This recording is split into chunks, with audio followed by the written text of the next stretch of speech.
Hello students, once again most welcome to my YouTube channel physics वाला परिवार। जैसा कि हम लोगों ने लास्ट लेक्चर में पढ़ा था इलेक्ट्रिक पोटेंशियल वैद्युत विभव के बारे में, और आज हम उसी से रिलेटेड टॉपिक पर हम बात करने वाले हैं विभव प्रवणता, सम विभव पृष्ठ, इक्विपोटेंशियल सरफेस के बारे में डिस्कशन करने वाले हैं। तो चलिए स्टार्ट करते हैं। मैं दिलशाद अंसारी और आप देख रहे हैं अपना प्यारा सा यूट्यूब चैनल फिजिक्स वाला परिवार। तो चलिए स्टार्ट करते हैं।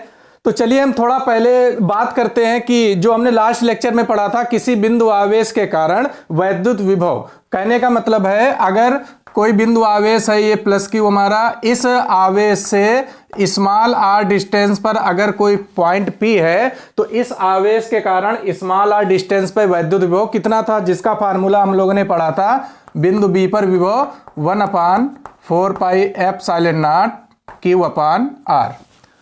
इस फार्मूले से हम क्या देखते हैं, जो कि हमने बताया भी था। इस फार्मूले में हम ये देख रहे हैं कि जो विभव है वो दूरी के व्युत्क्रमानुपाती है। कहने का मतलब है आवेश से जितनी दूरी बढ़ेगी, आर जितना बढ़ेगा, आर बढ़ेगा तो विभव क्या होगा, विभव घटेगा। कहने का मतलब है आवेश से जितना अधिक दूरी बढ़ेगी उतना ही विभव घटेगा। तो इसका मतलब, और हमारा ये आवेश कैसा है, पॉजिटिव चार्ज है। पॉजिटिव चार्ज है, इसका मतलब है इस आवेश के कारण यहां पे जो वैद्युत क्षेत्र की तीव्रता होगी वो कैसी होगी, धनावेश से दूर। तो कहने का मतलब है अगर हम कोई दो पॉइंट लें, एक पॉइंट हमारा P है और एक यहां पर पॉइंट हम ले लें कौन सा, Q, तो यहां से हम एक चीज ये कंफर्म कर सकते हैं कि इस आवेश के कारण P पर विभव ज्यादा होगा, Q पर विभव कम होगा, क्योंकि आवेश से इसकी दूरी ज्यादा है। जैसे जैसे दूरी बढ़ेगी वैसे वैसे विभव घटता है। कहने का मतलब है जो बिंदु Q है, बिंदु Q पर विभव बिंदु P से विभव कम होगा। इसका मतलब यह हुआ कि इस पर विभव ज्यादा है, इस पर विभव कम है। और हम देखिएगा P से Q जाने पर हम किधर जा रहे हैं, वैद्युत क्षेत्र की दिशा में। तो इसका मतलब यह हुआ कि वैद्युत क्षेत्र की दिशा में अगर हम आगे बढ़ते हैं तो विभव घटता है। तो इस तरीके से हम as a calculation, as a result हम ये कह सकते हैं कि वैद्युत क्षेत्र की दिशा में चलने पर विभव का मान घटता है। अगर कोई ये वैद्युत क्षेत्र है, मान लिया इस तरीके से कोई हमारा एक समान वैद्युत क्षेत्र है E वेक्टर। इस वैद्युत क्षेत्र में अगर हम दो पॉइंट लें, एक पॉइंट A और एक ये वाला पॉइंट B, तो अगर हम आपसे पूछें कि विभव किस बिंदु पर ज्यादा होगा, किस बिंदु पर कम होगा, तो हम कहेंगे वैद्युत क्षेत्र की दिशा में विभव क्या हो रहा है, घट रहा है। इसका मतलब A पर विभव ज्यादा होगा, B पर विभव कम होगा, क्योंकि A से B जाने पर हम किधर चल रहे हैं, वैद्युत क्षेत्र की दिशा में। तो रिजल्ट हमारा क्या रहा कि वैद्युत क्षेत्र की दिशा में चलने पर विभव का मान घटता है। क्लियर है। अब इसी से रिलेटेड एक जो टॉपिक है वो है विभव प्रवणता। विभव प्रवणता पोटेंशियल ग्रेडियंट। पोटेंशियल ग्रेडियंट कुछ नहीं है बल्कि हमें यह बताता है कि कितना हम आगे चलेंगे, एक बिंदु से दूसरे बिंदु तक कितना चलेंगे तो कितना विभव घटेगा या बढ़ेगा। यही हमारा बताता है विभव प्रवणता। ठीक है। तो हम एज अ कैलकुलेशन ये क्लियर हुआ हमारा कि वैद्युत क्षेत्र की दिशा में विभव का मान घटता है। ठीक है। तो अब हम विभव प्रवणता के बारे में बात करते हैं। विभव प्रवणता क्या है? विभव प्रवणता, पोटेंशियल ग्रेडियंट,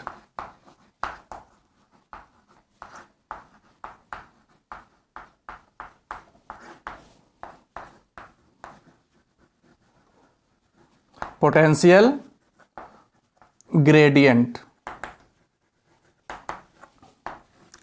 विभव प्रवणता क्या बताता है कि मान लिया एक कोई वैद्युत क्षेत्र है हमारा, ये जो कि कैसा है, एक समान वैद्युत क्षेत्र E वेक्टर है। इस वैद्युत क्षेत्र में अगर हम कोई दो बिंदु लें, एक बिंदु A है और एक बिंदु B है, और इनके बीच का जो डिस्टेंस है इसको हम क्या मान सकते हैं, dr। जो A और B है इनके बीच का डिस्टेंस कितना है, दूरी कितनी है, dr। अब हम अगर बिंदु B पर हम कहें विभव V है, अगर बिंदु B पर विभव V है तो हम देखिएगा A से B जब चलेंगे तो वैद्युत क्षेत्र की दिशा में चलेंगे। कहने का मतलब है अगर हम A से B चलेंगे तो विभव का मान घटेगा। तो हम मान लेते हैं कि A से B चलने पर, कहां से कहां, A से B चलने पर विभव कितना ड्रॉप हो गया, कितना घट गया, dV।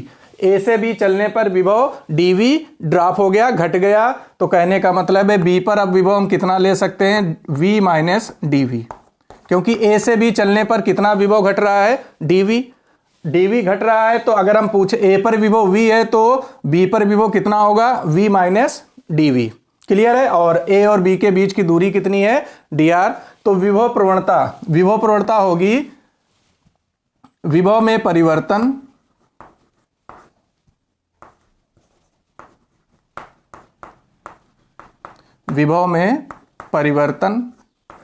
अपान में दूरी।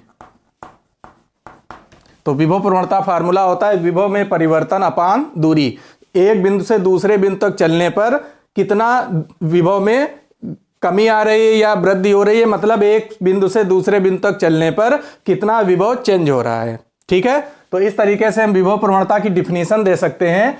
एकांक दूरी के साथ, अगर हम दूरी को एकांक कर दें, एकांक दूरी के साथ विभव में होने वाले परिवर्तन को ही विभव प्रवणता कहते हैं। तो विभव प्रवणता की डिफिनीशन हुई एकांक दूरी के साथ विभव में होने वाले परिवर्तन को विभव प्रवणता कहते हैं। ठीक है। विभव परिवर्तन ए से बी चलने पर, ए पर विभव कितना है, v माइनस, यहां बी पर विभव कितना है, v माइनस dv। ए का विभव माइनस बी का विभव अपान में दूरी, कितने विभव दूरी पर हम विभव में परिवर्तन देख रहे हैं, dr दूरी पर। तो हो जाएगा v माइनस v प्लस का dv अपान dr। तो विभव प्रवणता v से v कैंसिल आउट हो जाएगा, तो विभव प्रवणता हो जाएगा dv अपान dr।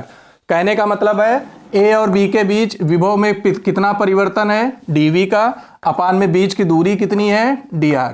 यही हमारी क्या कहलाती है, विभव प्रवणता। एकांक दूरी के साथ विभव में होने वाला परिवर्तन ही विभव प्रवणता कहलाता है। क्लियर है। अब हम बात करते हैं विभव प्रवणता। ध्यान रखिएगा, विभव प्रवणता एक सदिश राशि है।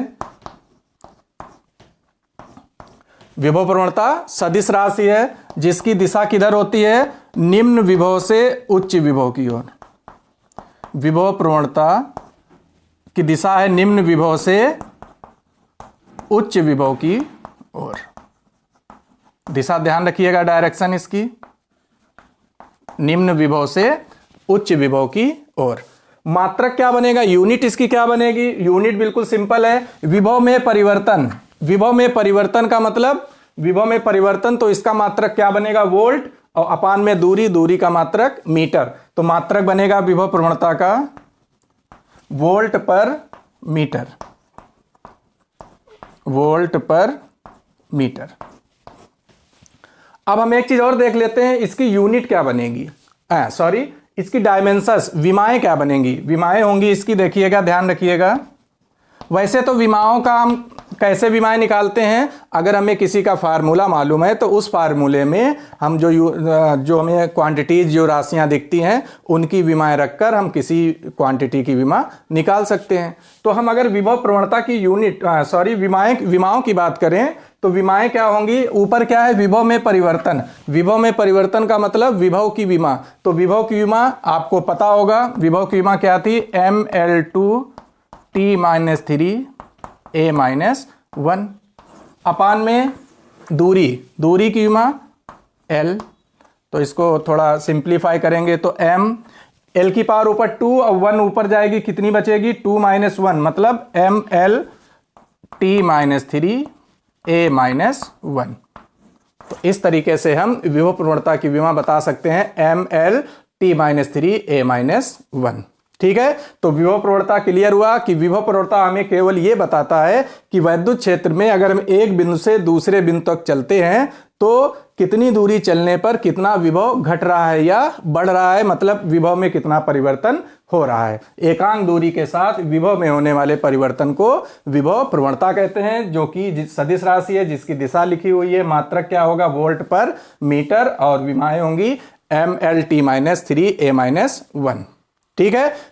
अब हम बात करने वाले हैं इसी से रिलेटेड एक अगला टॉपिक, जिसको हम कहते हैं विभव प्रवणता और वैद्युत क्षेत्र की तीव्रता में संबंध। जो वैद्युत क्षेत्र की तीव्रता है और जो विभव प्रवणता है उनके बीच रिलेशन क्या है, इस पर हम आज इसमें इसके आगे बात करने वाले हैं। ठीक है, तो अब हम हेडिंग लगाते हैं विभव प्रवणता और वैद्युत क्षेत्र की तीव्रता में संबंध, relation between potential gradient and intensity of electric field. ठीक है, तो जैसा कि हम डायग्राम देख रहे हैं, एक हमारे ये एक समान वैद्युत क्षेत्र ई वेक्टर है, उसमें हम दो बिंदु ले रहे हैं ए और बी। अब इसमें हम क्या करने वाले हैं, अब इसमें हम एक धन परीक्षण आवेश Q नॉट को हम B से A लाते हैं। ठीक है, तो B से A ला रहे हैं। और हाँ, एक चीज और, जो A और B है, इनके बीच जो बीच की दूरी है, जिसको हम सदिश रूप में लिखेंगे, A और B के बीच सदिश रूप में इसको दूरी को लिखेंगे dr वेक्टर। ठीक है, तो हम एक Q नॉट धन परीक्षण आवेश को कहां से कहां ला रहे हैं, A से B। जब हम Q नॉट को B पर रखेंगे तो इस Q नॉट पर एक वैद्युत बल लगेगा, जिसको हम कहेंगे F equal to E Q not. वैद्युत क्षेत्र में आवेश पर बल लगता है वैद्युत बल F equal to E Q. यहां पर हमारा आवेश है Q नॉट, तो बल हो जाएगा ई क्यू नॉट। ठीक है, जो कि किस तरफ लग रहा है, दाईं तरफ, क्योंकि धनावेश पर बल लगता है वैद्युत क्षेत्र की दिशा में, तो उस पर बल लगेगा दाईं तरफ, F equal to E Q not. जबकि हम क्या कर रहे हैं, आवेश को कहां से कहां ला रहे हैं, B से A। तो हमने अभी इससे पहले लेक्चर में पढ़ा था वैद्युत विभवांतर, इलेक्ट्रिक पोटेंशियल डिफरेंस। पहले हम लिखते हैं, जब आवेश को हम B से A लाते हैं तो हम क्या लिखते हैं, कहां से कहां ला रहे हैं आवेश को, B से A। तो पहले लिखेंगे A का विभव माइनस B का विभव इक्वल टू, मान लेते हैं B से A लाने पर बाह्य स्रोत द्वारा कितना कार्य करना पड़ रहा है, W, जिसको हम कहेंगे बाह्य स्रोत द्वारा किया गया कार्य W external upon Q not.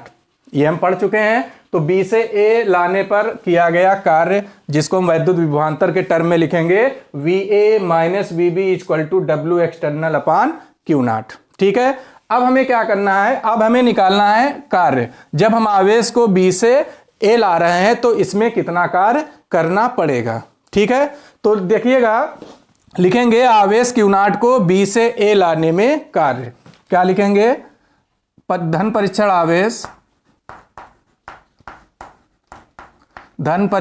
आवेश जो कि हमारा कौन सा है, Q नॉट को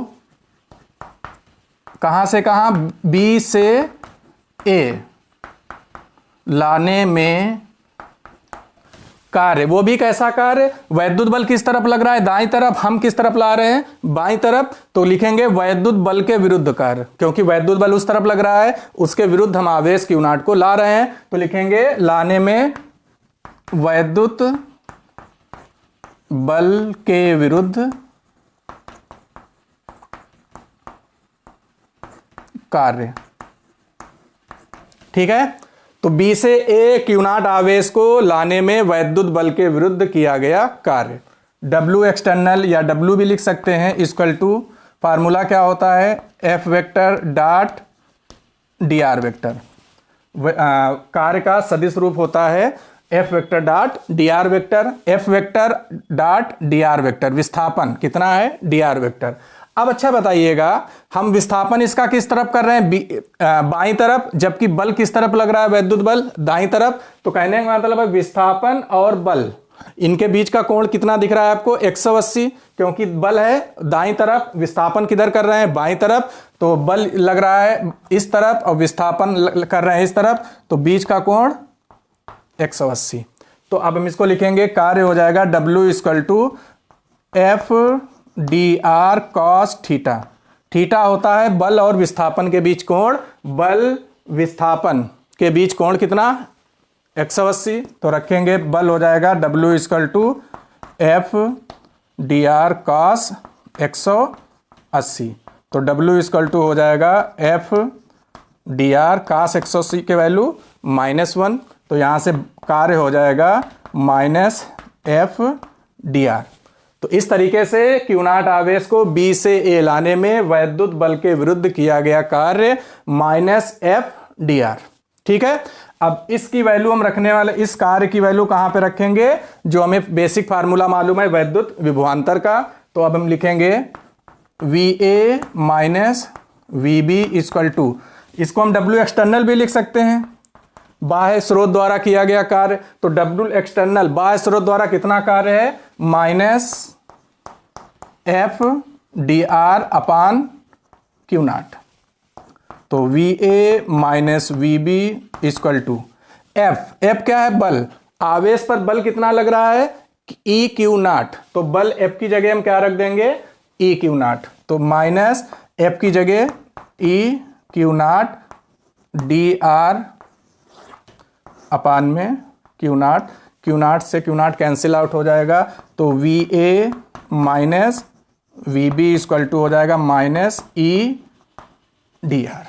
ठीक है, अच्छा बताइएगा ये हमारा क्या है, V A minus V B, ये हमारा है ए और बी के बीच विभवांतर, ए और बी के बीच विभवांतर। ए और बी के बीच विभवांतर को हम क्या लिख देंगे, D V equal to minus E D R. तो इस तरीके से हम इसको लिखेंगे, E equal to minus D V upon D R. E equal to minus D V upon D R का मतलब क्या है, यह वैद्युत क्षेत्र की तीव्रता, और ये D V upon D are क्या है, अभी हमने पढ़ा था, विभव प्रवणता। तो कहने का मतलब है वैद्युत क्षेत्र में किसी बिंदु पर वैद्युत क्षेत्र की तीव्रता उस बिंदु पर ऋणात्मक, निगेटिव है, ऋणात्मक विभव प्रवणता के बराबर होता है। वैद्युत क्षेत्र में किसी बिंदु पर वैद्युत क्षेत्र की तीव्रता ऋणात्मक विभव प्रवणता के बराबर होती है। ठीक है, अब इसको हम थोड़ा और आगे बढ़ाते हैं, इसको हम क्या लिखेंगे, थोड़ा और सिंपल करते हैं इस फार्मूले को।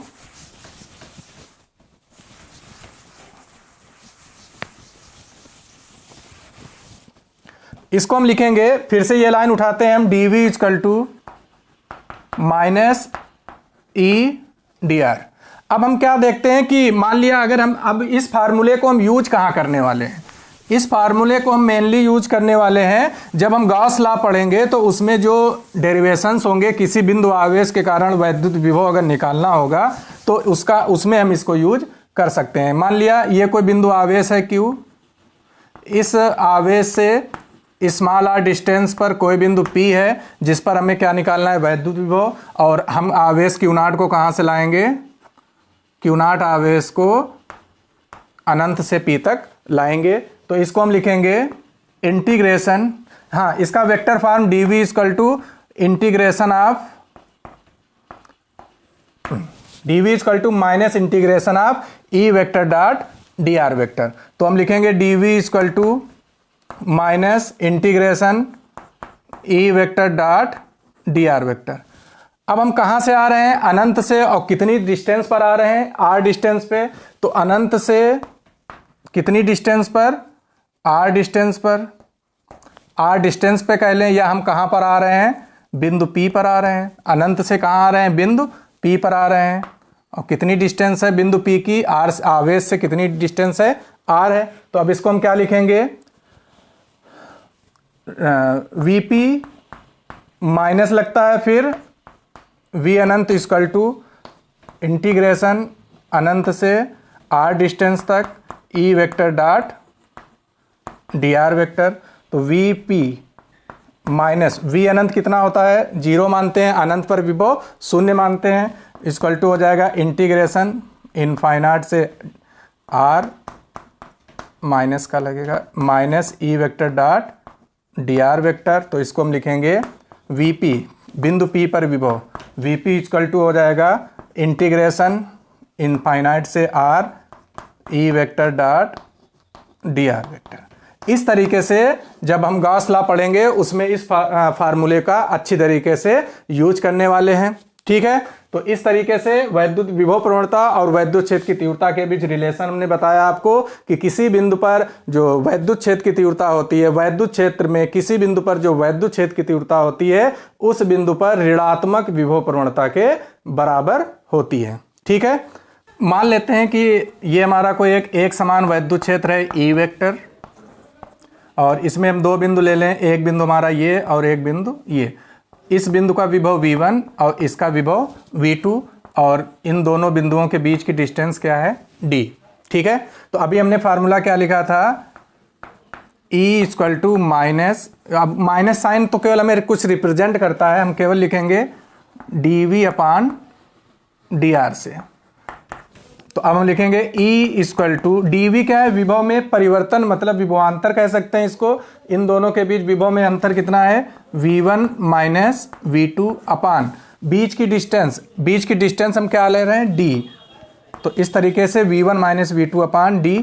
तो E इक्वल टू हो जाएगा v1 माइनस v2 को हम क्या लिख लें, v अपान d। तो यहाँ से हो जाएगा, इसको हम इस तरीके से लिख सकते हैं, या हम इसको लिख सकते हैं v इक्वल टू ed। इस फार्मूले का यूज हम मेनली कहाँ पे करने वाले हैं, जब हम संधारित्र पढ़ेंगे, कैपेसिटर्स पढ़ेंगे, तो उसमें जब हम कैपेसिटेंस निकालेंगे, धारिता निकालेंगे, उसमें हम इस फार्मूले का यूज करने वाले हैं। तो कहने का मतलब है ये फार्मूला कैसे यूज करेंगे, दो बिंदु हैं जिनके बीच की दूरी d है और वैद्युत क्षेत्र कितना है वहाँ पे E है, ठीक है। और दो बिंदु जिनके बीच की दूरी d है उनके बीच विभवांतर कितना है, v। तो विभवांतर इनके बीच v बराबर वैद्युत क्षेत्र कितना E और इंटू इनके बीच की दूरी d। तो v इक्वल टू ed, इस फार्मूले को हम यूज करेंगे, ठीक है। अब हम बात करने वाले हैं इसी से रिलेटेड, सम विभव से ही रिलेटेड एक अगला टॉपिक है हमारा, सम विभव पृष्ठ इक्विपोटेंशियल सरफेस। इक्विपोटेंशियल सरफेस के बारे में हम डिस्कशन करने वाले हैं, ठीक है। सम विभव पृष्ठ इक्विपोटेंशियल सरफेस होता क्या है, इक्विपोटेंशियल सरफेस जैसा कि हम लोग डिफिनीशन देख रहे हैं, लेकिन इससे पहले क्या करते हैं, हम थोड़ा इसके बारे में चर्चा कर लेते हैं कि आखिर क्या मतलब है समविभव पृष्ठ का। जैसा कि नाम से मतलब है समविभव, समविभव का मतलब हुआ समान विभव, समान विभव वाला पृष्ठ, उसी को हम बोलेंगे समविभव पृष्ठ। फॉर एग्जांपल देखते हैं, जैसे मान लिया कोई हमारा ये पॉजिटिव चार्ज है प्लस क्यू। अब हमें ऑलरेडी पता है कि किसी बिंदु आवेश के कारण किसी r दूरी पर वैद्युत विभव क्या होता है, v equal to 1/4 pi epsilon not q upon r। कहने का मतलब है किसी बिंदु आवेश q के कारण स्मॉल r डिस्टेंस पे जो विभव होता है वो v जो होता है वो दूरी के व्युत्क्रमानुपाती है। कहने का मतलब है दूरी जिस तरीके से घटेगी विभव उस तरीके से बढ़ेगा। कहने का मतलब है जो विभव होगा वो दूरी पे डिपेंड कर रहा है। तो फॉर एग्जांपल जैसे हम लेते हैं, मान लिया इस आवेश से स्मॉल r डिस्टेंस, कितनी डिस्टेंस पर, r। एक और बिंदु लेते हैं r डिस्टेंस पे, एक बिंदु हमारा ये है r डिस्टेंस पे, एक बिंदु हमारा ये है r डिस्टेंस पे। तो इसका मतलब है जो किसी बिंदु आवेश के कारण जो विभव है वो दो चीजों पे, दो राशियों पे डिपेंड है, एक तो आवेश पर और एक दूरी पर। लेकिन हमें पता है कि आवेश तो सभी बिंदुओं के लिए आवेश तो सेम रहेगा, क्यों, केवल दूरी के हिसाब से विभव चेंज हो सकता है। लेकिन अगर हम आवेश से सभी दूरियां बराबर लें, अगर दूरियां बराबर, सभी बिंदु जितने भी हमें बिंदु दिख रहे हैं, अगर दूरियां बराबर सभी बिंदुओं की, आवेश तो प्लस क्यू सभी के लिए समान रहेगा, तो दूरी और आवेश समान होने पर सभी बिंदुओं पर विभव भी क्या होगा, समान होगा। इसका मतलब इस बिंदु पर, इस बिंदु पर, इस बिंदु पर, इस बिंदु पर, सभी बिंदुओं पर विभव क्या रहने वाला है, समान, आवेश और दूरियां क्योंकि सेम है। तो अगर हम इन सभी बिंदुओं को लेते हुए एक पृष्ठ खींचते हैं,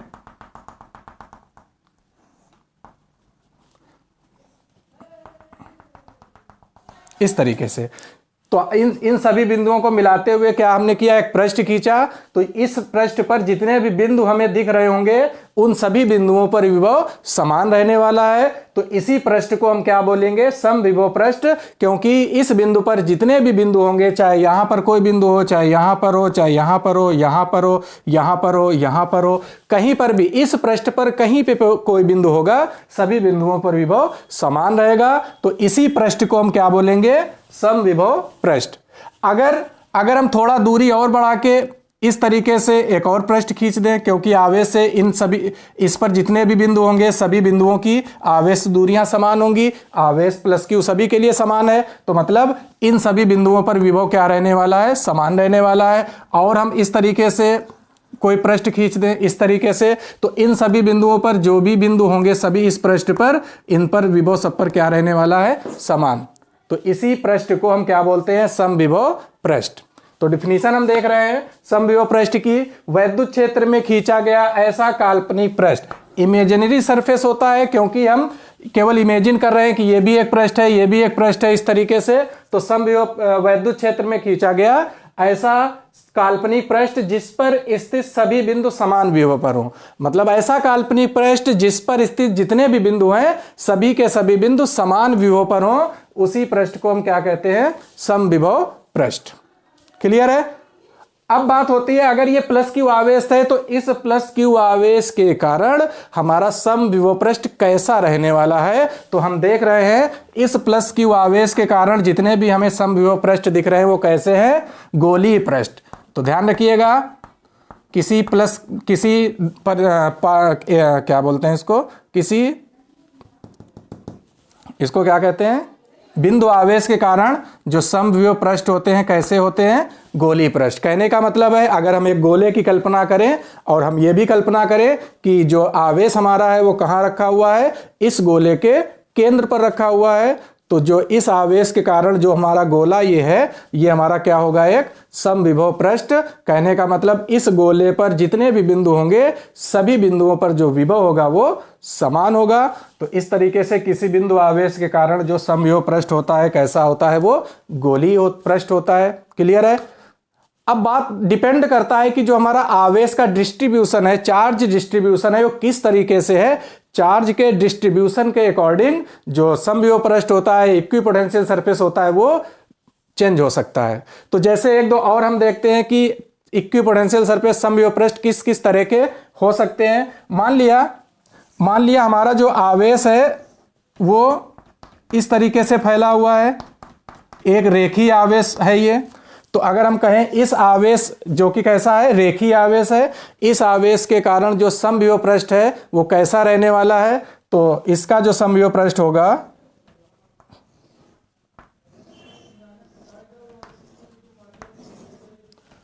इस तरीके से, और भी हम बेलनाकार खींच सकते हैं पृष्ठ।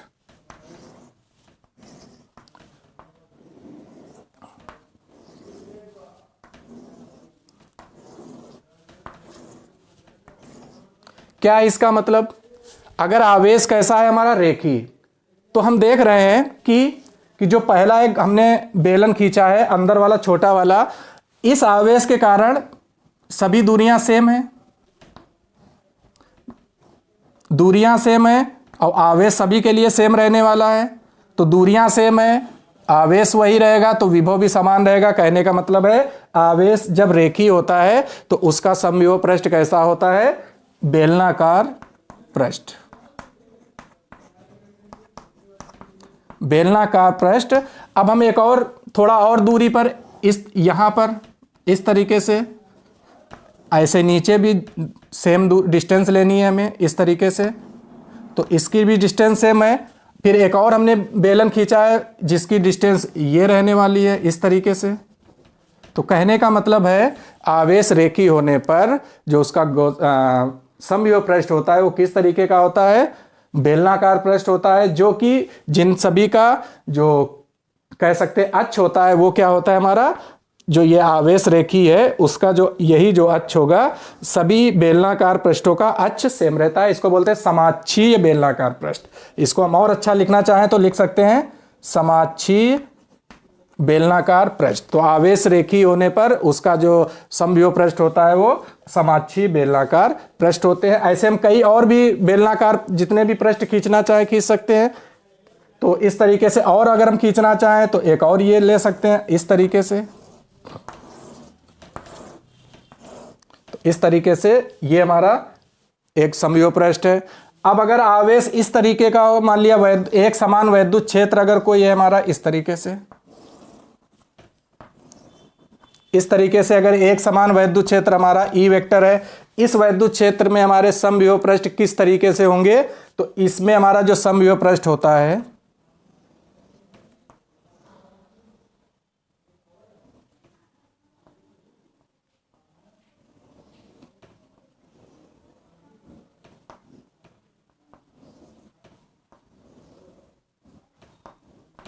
इस तरीके से, एक समान वैद्युत क्षेत्र में जो हमारे ये सब हमने क्या खींचे हैं, ये जितने भी हैं ये क्या है हमारे समविभव पृष्ठ, समविभव पृष्ठ। क्योंकि जब इधर से हम वैद्युत क्षेत्र को देखेंगे तो ये जो हमें पृष्ठ एक दिख रहा है, जो आप देख रहे होंगे, इस पृष्ठ पर जितने भी बिंदु होंगे हमारे, इस पृष्ठ पर जितने भी बिंदु होंगे, अगर इसका विभव V1 है, अगर इस बिंदु का विभव V1 है तो इस पर जितने भी बिंदु होंगे सभी का विभव V1 होगा। इस पर विभव, अगर इस बिंदु का अगर इस पृष्ठ पर एक बिंदु कोई है जिसका विभव V2 है तो जितने भी बिंदु होंगे इस पृष्ठ पर सभी बिंदुओं का विभव V2 होगा। इसी तरीके से एंड सो ऑन। तो अगर आप एक समान वैद्युत क्षेत्र है तो उसमें जो समविभव पृष्ठ होगा कैसे होंगे, समांतर एक समान दूरी पर जो हमारे ये पृष्ठ दिख रहे हैं यही हमारे क्या है, सब समविभव पृष्ठ। इसमें हमारा समविभव पृष्ठ कैसा होगा, समाक्षीय बेलनाकार। और अगर आवेश हमारा कैसा है, बिंदु रूप में है तो उस बिंदु आवेश के कारण जो हमारा समविभव पृष्ठ होगा कैसा होगा, गोलीय पृष्ठ, स्फेरिकल सरफेस होता है। ठीक है, तो इस तरीके से हमने समविभव पृष्ठों की कुछ आकृतियां देखी।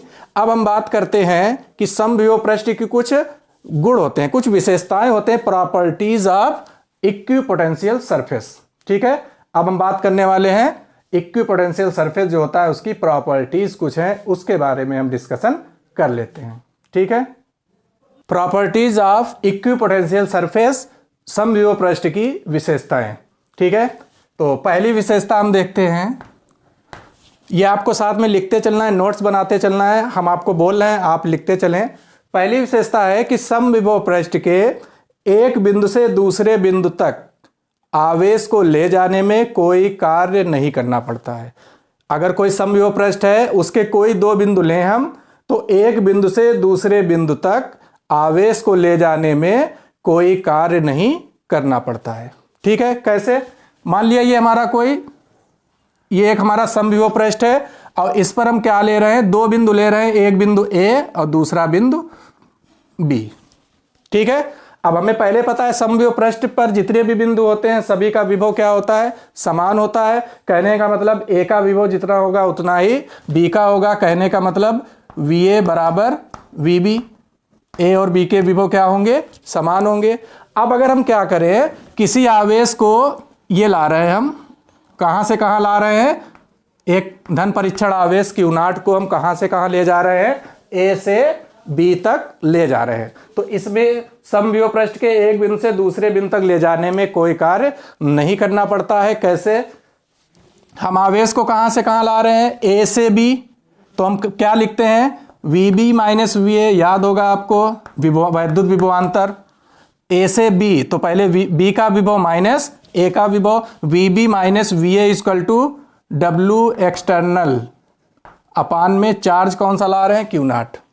ठीक है, लेकिन हमें ऑलरेडी पता है डिफिनीशन से कि इन दोनों बिंदुओं A और B के विभव समान होंगे। कहने का मतलब VA बराबर VB होगा, तो हम क्या कर सकते हैं, VB माइनस VA की जगह क्या रख सकते हैं, VB रख सकते हैं। तो VA की जगह VB रखने पर equal to W external upon Q0, cancel out. तो यहां से W external equal to Q0, ये जीरो हो जाएगा टर्म, और Q0 के मल्टीप्लाई जीरो तो मतलब जीरो। तो कहने का मतलब है Q0 को A से भी लाने पर कोई कार्य नहीं करना पड़ा। क्लियर है, तो इस चीज को आप ध्यान रखिएगा, ये आपकी इक्विपोटेंशियल सरफेस की पहली प्रॉपर्टीज है। ठीक है, अब लेकिन ध्यान रखिएगा, अगर एक समविभव पृष्ठ ये हमारा और एक ये वाला समविभव पृष्ठ, अब क्या करें हम, अगर एक आवेश यहां पर कोई बिंदु A है, ये वाला कोई बिंदु B है, इस बिंदु से अगर हम A से B तक आवेश को लाएं Q0 को, तो क्या इसमें वर्क डन होगा, क्या हमें कार्य करना पड़ेगा, यस हमें कार्य करना पड़ेगा। कार्य इसलिए करना पड़ेगा क्योंकि ये हमारे दोनों जो है समविभव पृष्ठ अलग अलग हैं। इसका विभव कुछ और होगा बिंदु A का, और बिंदु B का विभव कुछ और होगा। ठीक है, तो इस तरीके ध्यान रखिएगा, उसी समविभव पृष्ठ के एक बिंदु से दूसरे बिंदु तक अगर आवेश को ले जा रहे हैं तो कोई कार्य नहीं करना पड़ेगा। अगर दो समविभव पृष्ठ हैं अलग अलग, तो एक समविभव पृष्ठ से दूसरे समविभव पृष्ठ तक अगर हम किसी आवेश को लाते हैं तो हमें कार्य करना पड़ेगा। इस चीज को आप ध्यान रखिएगा। ठीक है, चलिए दूसरी विशेषता पर आते हैं। दूसरी विशेषता है समविभव पृष्ठ की कि जो वैद्युत बल रेखाएं होती हैं, या कह लें वैद्युत क्षेत्र जो होता है, वैद्युत बल रेखाएं समविभव पृष्ठ के लंबवत होती हैं। क्या कहा हमने कि जो वैद्युत बल रेखाएं होती हैं या जो वैद्युत क्षेत्र होता है वो समविभव पृष्ठ के लंबवत होता है। ठीक है, लिख लिया आपने दूसरा पॉइंट, वैद्युत बल रेखाएं समविभव पृष्ठ के लंबवत निकलती हैं या वैद्युत क्षेत्र समविभव पृष्ठ के लंबवत होता है। इसको कैसे देखते हैं? अब इसको हम कैसे देखेंगे कि समविभव पृष्ठ के लंबवत होती हैं वैद्युत बल रेखाएं? तो मान लिया ये कोई हमारा समविभव पृष्ठ है। अब इसमें क्या ले, हम दो बिंदु फिर से लेते हैं, एक बिंदु ए और एक बिंदु बी लेते हैं। ठीक है, अब हम क्या कर रहे हैं, अगर यहां पर हमारा कौन सा आवेश रखा है, ये बिंदु आवेश, वो भी पॉजिटिव चार्ज है। पॉजिटिव चार्ज के कारण, बिंदु आवेश के कारण जो हमारा समविभव पृष्ठ होता है कैसा होता है? स्फेरिकल सरफेस, गोलीय पृष्ठ होता है। अब हम क्या कर रहे हैं, हम इस यहां से एक परीक्षण आवेश की उनाट को ए से मान लिया यहां पर ला रहे हैं, बी यहां ना लेकर यहां पर लेते हैं। हम एक धन परीक्षण आवेश की उनाट को कहां से कहां ले जा रहे हैं? ए से बी। अब जब ये क्यूनाट आवेश बिंदु ए पर होगा यहां पर, तो ये आवेश इस आवेश पर बल लगाएगा क्योंकि एक क्यू और एक क्यू नाट दोनों पॉजिटिव है, तो इनके बीच क्या लगेगा? प्रतिकर्षण बल लगेगा। तो ये आवेश इस पर बल उस तरफ लगाएगा, जिसकी वैल्यू भी आपको पता है, F = E क्यू नाट। अगर वैद्युत क्षेत्र यहाँ E है और आवेश Q है, क्यू नाट है, तो बल कितना लगेगा? F = E क्यू नाट लगेगा। अब हम इसको देखिएगा, हम इसको विस्थापित कर रहे हैं, क्यू नाट आवेश को इस तरीके से विस्थापित कर रहे हैं यहां से यहां तक। तो हमें ऑलरेडी पता है कि अगर हम आवेश को ए से भी ले जाएंगे तो कोई कार्य नहीं करना पड़ेगा, क्योंकि समविभव पृष्ठ हमारा वही वाला है। तो अब हम इसको किस तरीके से लिखेंगे? W = एक फार्मूला हमें पता है, F vector dot dr vector लिख लें या S वेक्टर, कुछ भी लिख सकते हैं। F बल = होता है, सॉरी, कार्य = होता है F vector dot S vector. ठीक है, इसको हम लिखेंगे W = FS cos थीटा, अदिश गुणनफल, F vector dot S vector होगा FS cos थीटा। लेकिन एक बात बताइएगा, ए से बी अगर हम आवेश को ले जा रहे हैं, क्या वर्क डन, क्या कार्य करना पड़ेगा? तो कहेंगे 0 वर्क, क्योंकि ए से बी ले जाने में कोई कार्य नहीं करना पड़ता है। कहने का मतलब वर्क हो जाएगा 0, वर्क 0 हो जाएगा, = FS cos थीटा। अब यहां से हम देख रहे हैं कि FS cos थीटा = कितना आ रहा है? 0। FS cos थीटा 0 होने का मतलब क्या है? अब ये F क्या है? फोर्स तो 0 हो नहीं सकता, ना तो विस्थापन 0 हो सकता है। लेकिन अगर cos थीटा क्या हो जाए? 0। cos थीटा अगर 0 हो जाए तो पूरी वैल्यू क्या हो जाएगी? 0। तो cos थीटा 0 होने का मतलब क्या है? cos थीटा = 0 को हम क्या लिखेंगे? cos 90 degree. यहां से cos और cos की कंपैरिजन करने पर थीटा कितना आ गया? 90 डिग्री। थीटा 90 डिग्री होने का मतलब क्या है? अब यहां पे हम बात करते हैं कि थीटा आखिर है क्या। जब हम किसी अदिश गुणनफल को लिखते हैं F vector dot S vector = FS cos theta, तो हम कहते हैं कि जो थीटा है वो इन दोनों सदिशों के बीच बनने वाला कोण है। जो थीटा होगा वो किसके किसके बीच का कोण है? F वेक्टर और S वेक्टर के बीच का कोण है।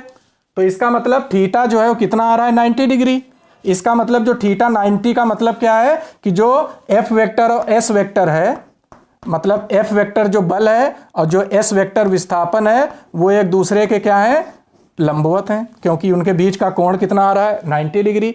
अब बल और विस्थापन क्या है? एक दूसरे के लंबवत। बल किस तरफ लग रहा था? इस तरफ, और विस्थापन इस तरफ था, मतलब इनके बीच का कोण कितना होगा? 90 डिग्री। इसका मतलब ये हुआ कि जो बल है वो इसके लंबवत है, और बल है मतलब वैद्युत क्षेत्र है, क्योंकि ये कौन सा आवेश है? पॉजिटिव। इस आवेश के कारण यहां पे जो वैद्युत क्षेत्र होगा उसकी दिशा इस तरफ होगी, उसी दिशा में उस क्यूनाट पर बल लग रहा है। तो इसका मतलब F वेक्टर हमारा इसके लंबवत है, F वेक्टर लंबवत है, मतलब वैद्युत क्षेत्र इसी डायरेक्शन में होगा, क्योंकि वैद्युत क्षेत्र की दिशा में ही बल लगेगा। तो वैद्युत क्षेत्र अगर इस दिशा में है, इसका मतलब ये वैद्युत क्षेत्र जो है वो इस समविभव पृष्ठ के क्या है? लंबवत है। क्लियर हुआ? इसी को हम कह सकते हैं कि ये वैद्युत बल रेखा है, क्योंकि वैद्युत बल रेखा ही हमें वैद्युत क्षेत्र की दिशा बताती है।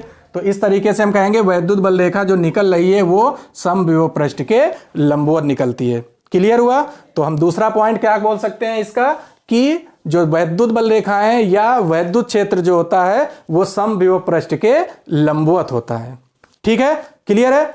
अगला एक पॉइंट है इसका, तीसरी प्रॉपर्टी पे आते हैं, स्क्रीनशॉट ले सकते हैं आप।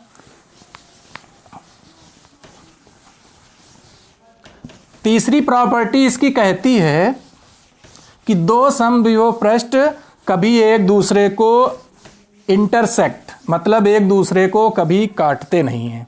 तीसरी प्रॉपर्टी है समविभव पृष्ठ की कि दो समविभव पृष्ठ अगर हैं वो एक दूसरे को कभी काटते नहीं हैं। क्यों नहीं काटते हैं? जैसे दो वैद्युत बल रेखाएं एक दूसरे को नहीं काटती हैं, उसी तरीके से दो समविभव पृष्ठ भी एक दूसरे को नहीं काटते हैं, इंटरसेक्ट नहीं करते हैं। रीजन क्या है इसका? मान लेते हैं ये हमारा एक कोई समविभव पृष्ठ है और एक ये हमारा कोई समविभव पृष्ठ है। ये हमारा मान लिया समविभव पृष्ठ नंबर 1, समविभव पृष्ठ नंबर 2।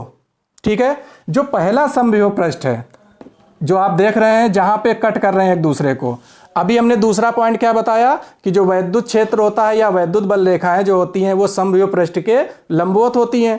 तो अगर हम पहला जो समविभव पृष्ठ हमारा है, इस समविभव पृष्ठ पर अगर हम कोई लंबवत रेखा खींचें तो इस समविभव पृष्ठ के जो ये लंबवत रेखा होगी ये क्या होगी? वैद्युत क्षेत्र, क्योंकि 90 डिग्री पर होगी।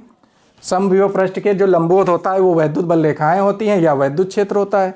अब हम दूसरे समविभव पृष्ठ की अगर हम बात करें, जो दूसरा समविभव पृष्ठ है उस पर एक लंबवत रेखा हम ये खींच रहे हैं जो कि क्या बताएगा हमको? वैद्युत क्षेत्र की दिशा। दूसरे समविभव पृष्ठ पर ये लंबवत रेखा है, पहले समविभव पृष्ठ पर ये रेखा है।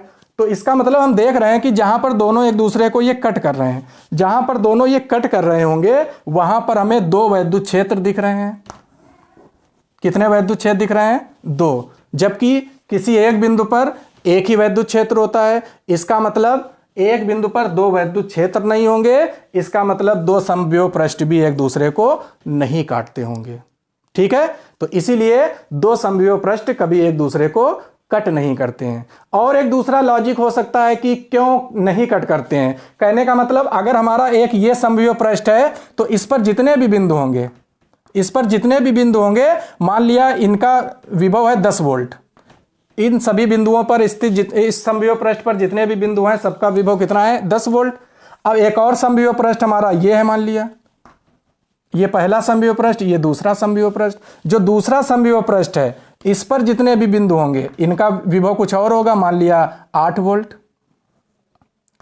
इस पर जितने भी बिंदु होंगे सब बिंदुओं पर विभव कितना होगा? 8 वोल्ट।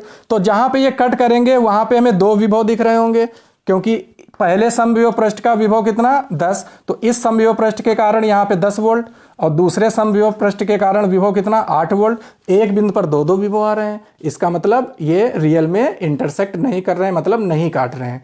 इसीलिए दो समविभव पृष्ठ एक दूसरे को कभी नहीं काटते हैं।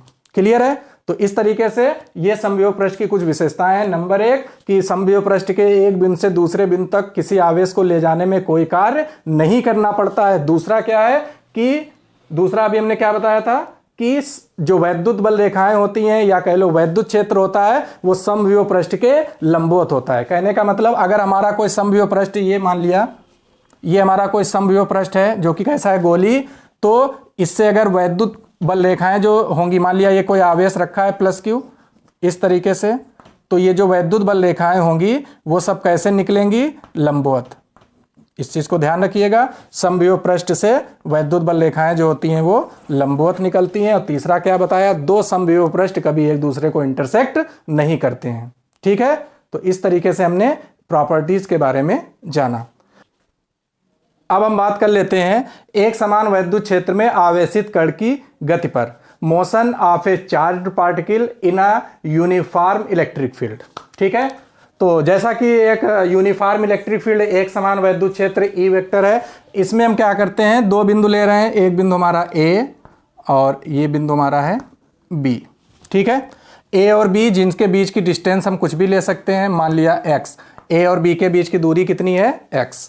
अब हम क्या कर रहे हैं? यहां पर कोई चार्ज लाकर ए पर रखते हैं। जैसे ही हम चार्ज Q को ए पर लाकर रखते हैं तो हम देखेंगे चार्ज जो Q है हमारा उसका क्या बिहेवियर होगा।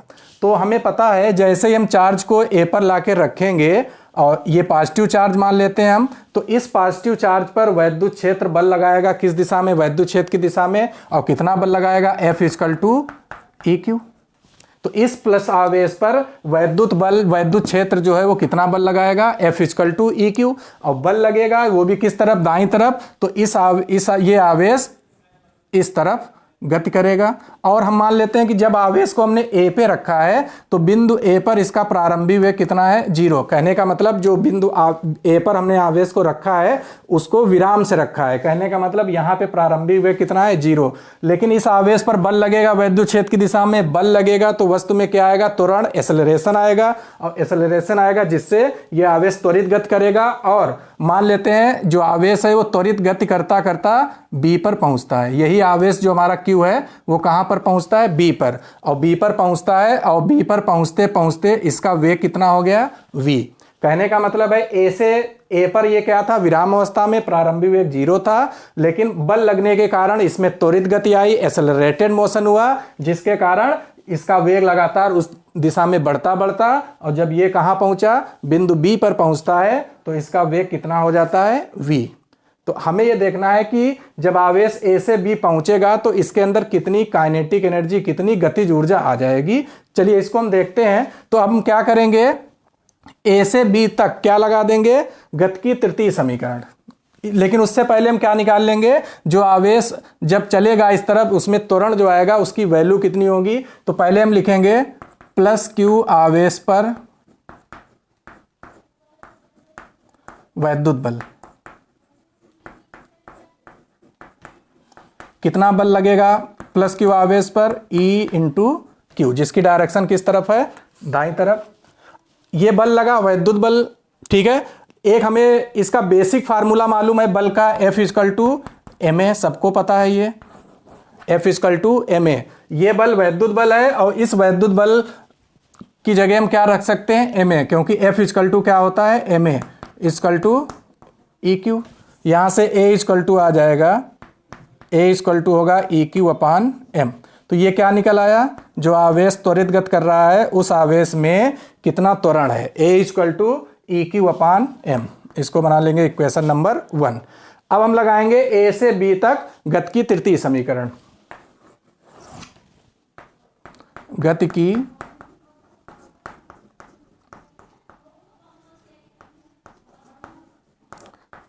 तृतीय समीकरण से, गति की तृतीय समीकरण होती है v² = u² + 2as। v क्या होता है, अंतिम वेग। हम कहां से कहां गति देख रहे हैं, ए से बी। ए से बी का मतलब बी पर जो वेग होगा वो हमारा अंतिम वेग कहलाएगा, जिसको हमने क्या माना है, v। तो बी पर अंतिम वेग कितना है, v। तो v² = u, प्रारंभिक वेग। ए से बी के लिए ए हमारा प्रारंभिक बिंदु है जिस पर वेग कितना है, 0, + 2as। तो v² हो जाएगा 2as। इसको और लिख लेते हैं, v² = 2a। ए की जगह पे हम क्या रख सकते हैं, EQ/m, ठीक है। तो ए की जगह पे रख देंगे EQ/m। s क्या है, विस्थापन। ए से बी जब आवेश गया है तो उसका कितना विस्थापन हो जाएगा, x। तो विस्थापन की जगह पे x। तो ये हमने क्या निकाल लिया, v²। इसका वर्गमूल नहीं लेंगे, v= नहीं निकालेंगे। क्यों, क्योंकि जब आवेश ए से बी पहुंचा है हमें देखना है कि इस आवेश की गतिज ऊर्जा कितनी हो जाएगी। गतिज ऊर्जा कितनी हो जाएगी, तो आवेश जब ए से बी पहुंचा है तो उसकी गतिज ऊर्जा K= फार्मूला हमें मालूम है 12mv²। अब हम देख रहे हैं गतिज ऊर्जा में क्या दिख रहा है, v²। इसीलिए हमने v² का वर्गमूल नहीं लिया, क्योंकि हमें v² की वैल्यू सीधे यहाँ पे पुटअप कर देंगे, ठीक है। तो इस तरीके से अब हम यहाँ पे थोड़ा इसको हटाते हैं, नोट कर लें इसको।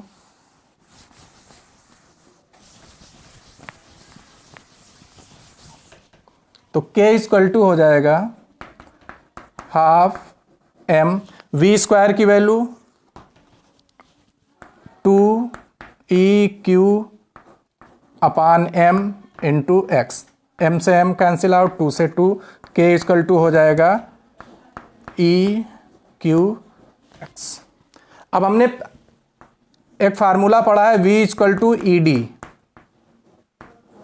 v=ED होता है। तो v=ED कहने का मतलब है किसी वैद्युत क्षेत्र में, अगर ये कोई वैद्युत क्षेत्र है हमारा E, इस वैद्युत क्षेत्र में दो बिंदु हैं जिनके बीच की डिस्टेंस कितनी है, D, तो ए, अगर ये बिंदु ए है और ये बिंदु बी है, तो ए और बी के बीच विभवांतर v इक्वल टू होता है e इंटू बीच की दूरी d। तो उसमें हम क्या देख रहे हैं, हम क्या लिख सकते हैं, k इक्वल टू, तो यहां से e इक्वल टू हम क्या लिख सकते हैं, v अपान d। तो e की जगह देखना हम यहां पे क्या रखेंगे, e की जगह हम रखेंगे v, a और b के बीच विभवांतर कितना मान लिया, v अपान में x। तो हम क्या लिख सकते हैं, e इक्वल टू विभवांतर a और b के बीच v अपान बीच की डिस्टेंस x। आई होप किसी को कोई दिक्कत नहीं, क्योंकि यहाँ पे a और b के बीच की दूरी क्या है, x। तो जहां d होता है वहां क्या रख देंगे, x। तो e इक्वल टू हो जाएगा v अपान x। v क्या है, विभवांतर, वो भी किसके बीच, a और b के बीच, क्योंकि हम डिस्टेंस भी किसके बीच की ले रहे हैं, a और b के बीच। तो विभवांतर भी किसके बीच का होगा, a और b के बीच। तो हम e की जगह पे क्या पुटअप कर सकते हैं, v अपान x q, बाकी qx। तो x से x कैंसिल आउट, तो k इक्वल टू हो जाएगा vq। तो जो आवेश जो हमने यहाँ पे विराम अवस्था में a पे रखा था, वो b पर पहुंचते पहुंचते कितनी ऊर्जा उसके अंदर आ जाएगी, k equal to vq। k equal to vq, ये गतिज ऊर्जा। इसका मतलब क्या है, कहने का मतलब है जो दो बिंदु थे वैद्युत क्षेत्र में हमारे a और b, इन a और b के बीच विभवांतर कितना था, v, ठीक है। चार्ज हमारा कौन सा है, q। तो कहने का मतलब है k इक्वल टू v, जो आवेश है कितनी एनर्जी, कितनी गतिज ऊर्जा उसने अर्जित कर ली, k इक्वल टू vq। क्या मतलब है, अगर हम किसी आवेश को वैद्युत क्षेत्र में v वोल्ट विभवांतर पर त्वरित करें, क्योंकि हमने a से b के बीच आवेश को छोड़ा था जिसके बीच विभवांतर कितना था, v। तो किसी आवेश को अगर v वोल्ट विभवांतर पर त्वरित करें तो वो कितनी ऊर्जा अर्जित कर लेता है, गेन कर लेता है, k equal to vq। Clear है। तो इतनी एनर्जी वो आवेश, q आवेश को v वोल्ट विभवांतर पर त्वरित किया जाए तो वो k इक्वल टू vq गतिज ऊर्जा गेन कर लेता है, काइनेटिक एनर्जी गेन कर लेता है, गतिज ऊर्जा अर्जित कर लेता है। क्लियर है। तो इस तरीके से एक समान वैद्युत क्षेत्र में जो आवेश होता है वो किस दिशा में चलता है, वैद्युत क्षेत्र की दिशा में चलेगा या उसके विपरीत चलता है। ठीक है। तो आई होप सभी को ये वीडियो पसंद आया होगा। वीडियो अच्छा लगा हो तो वीडियो को लाइक करें, शेयर करें और हमारे चैनल को सब्सक्राइब करना ना भूलें, और साथ ही साथ बेल आइकन को जरूर दबाएं ताकि आने वाले सभी वीडियोस का नोटिफिकेशंस आप तक पहुंचता रहे। तब तक के लिए अब आपसे मुलाकात होती है अगले लेक्चर में। तब तक के लिए गुड बाय, टेक केयर।